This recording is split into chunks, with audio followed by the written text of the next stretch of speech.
जय हिंद दोस्तों, आप सभी का बिजनेस स्ट्रीम में स्वागत है। चलिए क्वेश्चन शुरू करते हैं। तमिलनाडु सरकार ने सरकारी नौकरियों में महिलाओं के आरक्षण को 30% से बढ़ाकर कितने प्रतिशत करने की घोषणा की है या 40% करने की घोषणा की है। तमिलनाडु सरकार ने सरकारी नौकरियों में महिलाओं के लिए कोटा 30% से बढ़ाकर 40% कर दिया है। अच्छा, तमिलनाडु के मुख्यमंत्री कौन है? एम.के. स्टालिन। और राज्यपाल आर.एन. रवि। अच्छा, तमिलनाडु में कौन कौन से राष्ट्रीय उद्यान है? अन्नामलाई राष्ट्रीय उद्यान, गुंडी राष्ट्रीय उद्यान, मुखुर्ती राष्ट्रीय उद्यान, मुदुमलाई राष्ट्रीय उद्यान, मनार की खाड़ी राष्ट्रीय उद्यान। चलिए नेक्स्ट चलते हैं।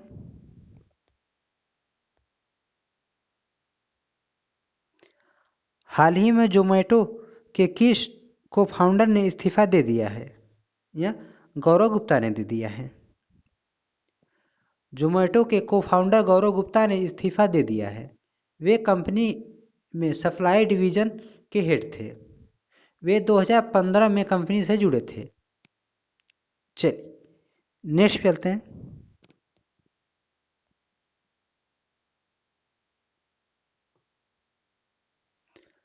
हाल ही में किस राज्य की सरकार ने इस साल भी दिवाली को देखते हुए पटाखों पर प्रतिबंध लगा दिया है या दिल्ली सरकार ने? दिल्ली सरकार ने इस साल भी दिवाली को देखते हुए पटाखों पर प्रतिबंध लगा दिया है।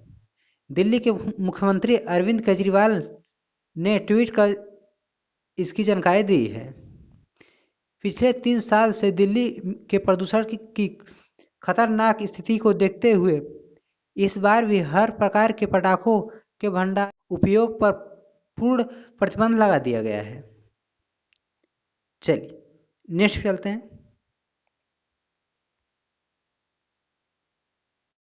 पे नाउ, जिसके साथ भारत ने यूनिफाइड पेमेंट्स इंटरफेस को जोड़ने की घोषणा की है, किस देश का भुगतान इंटरफेस है? यह सिंगापुर का है। भारत और सिंगापुर ने यूनिफाइड पेमेंट्स इंटरफेस और पे नाउ को जोड़ने की घोषणा की है ताकि यूजर्स तत्काल कम लागत वाले फंड ट्रांसफर कर सके। यह भुगतान इंटरफेस जुलाई 2020 तक चालू होने की उम्मीद है। चलिए नेक्स्ट चलते हैं।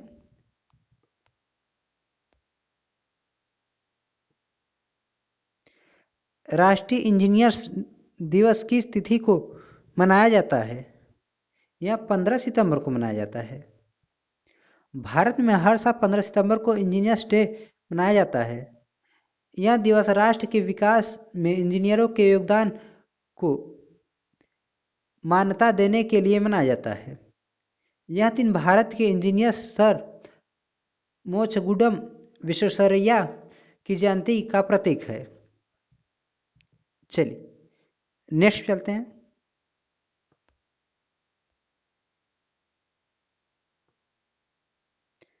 प्रख्यात लेखक अजीज हाजनी, जिनका हाल ही में निधन हो गया, वे किस राज्य या केंद्र शासित प्रदेश से थे?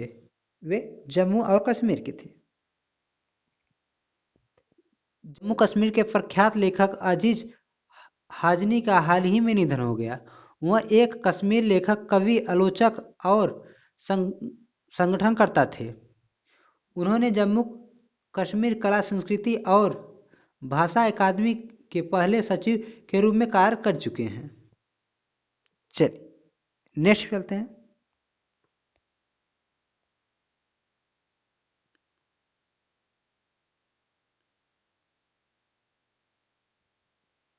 Human rights and terrorism in India पुस्तक के लेखक कौन हैं? यह सुब्रमण्यम स्वामी है।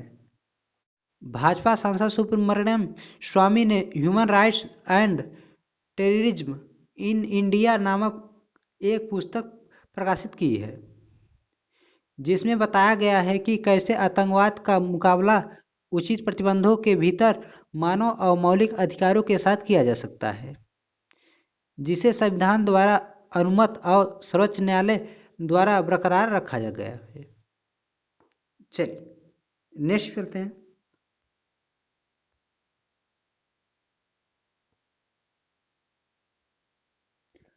अंतर्राष्ट्रीय ओलंपिक समिति ने हाल ही में संपन्न हुए टोक्यो 2020 ओलंपिक खेलों में एक तरफा हटने पर किस देश को निलंबित कर दिया है? या उत्तर कोरिया को निलंबित कर दिया है।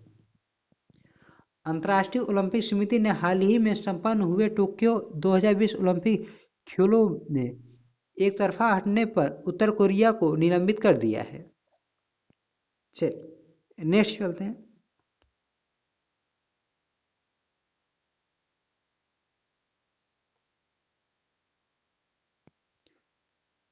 सेंट्रल कोलफील्ड्स लिमिटेड में ओपन कास्ट खदान में काम करने वाली पहली महिला उत्खनन इंजीनियर कौन बनी है? या शिवानी मीना बनी है। शिवानी मीणा एक आईआईटी की पूर्व छात्रा हैं। कोल इंडिया की शाखा सेंट्रल कोलफील्ड लिमिटेड में एक ओपन कास्ट खदान में काम करने वाली पहली महिला उत्खनन इंजीनियर बन गई हैं। चलिए नेक्स्ट चलते हैं।